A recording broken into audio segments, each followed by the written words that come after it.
Hi everyone, and welcome to another episode of my video blog, Co-op Gaming in Eyefinity.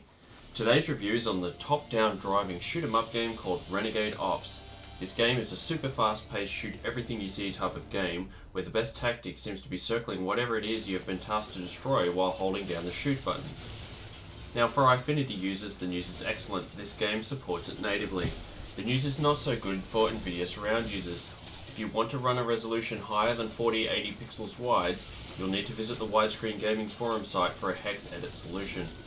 Choose the Games drop-down, search all games, and then search for Renegade Ops. Click on the search result to open the game's detailed report and scroll down to the surround-specific solution. Run through the solution provided by Vulkan S and you'll be playing in full resolution on your Nvidia surround rig in no time. So onto the game itself. Setting up the game is very easy and reliable. We've never had a connection issue. There are 4 characters to choose from, and each have unique special abilities to use in-game. Throughout missions you can earn points towards permanent upgrades, 4 of which can be selected at the start of each mission once you unlock them. The only thing to note about the game in Eyefinity is that the score labels that come up when you earn points are stretched. This has very little to no impact on the game at all.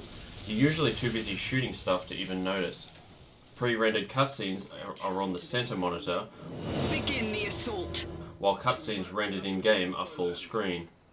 Speaking of cutscenes, the voice acting is pretty bad and over the top, but the game doesn't take itself too seriously, so I wouldn't either.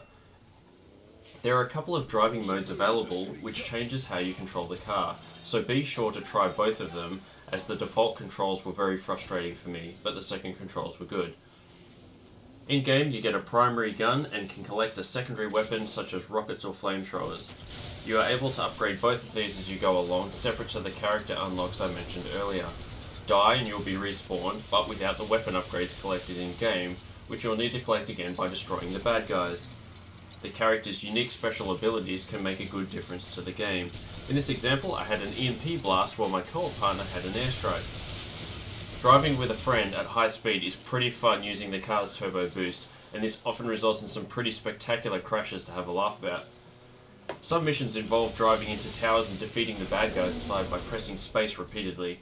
It sounds lame, but the old school Batman style punching sound effects always bring a smile to my face, and there's usually a good explosion afterwards.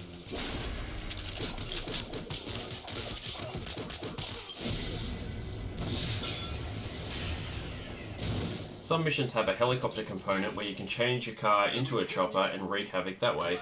It's very fun and adds a nice change to the standard driving component of the game. There is already downloadable content available for this game, which I'm playing in this video, so combine that with the main storyline missions and attempting them on the harder difficulties, this game should entertain you and your friends for a while and give you good value for your cash. Because of its reliable connection in online games, great multi-monitor support for Eyefinity, fun gameplay, nice graphics, I scored this game a 9 out of 10. If it had more variety in the missions, I would have scored it another half mark higher, but as it is, it was really fun to play and I highly recommend you try it. Thanks for watching and happy gaming!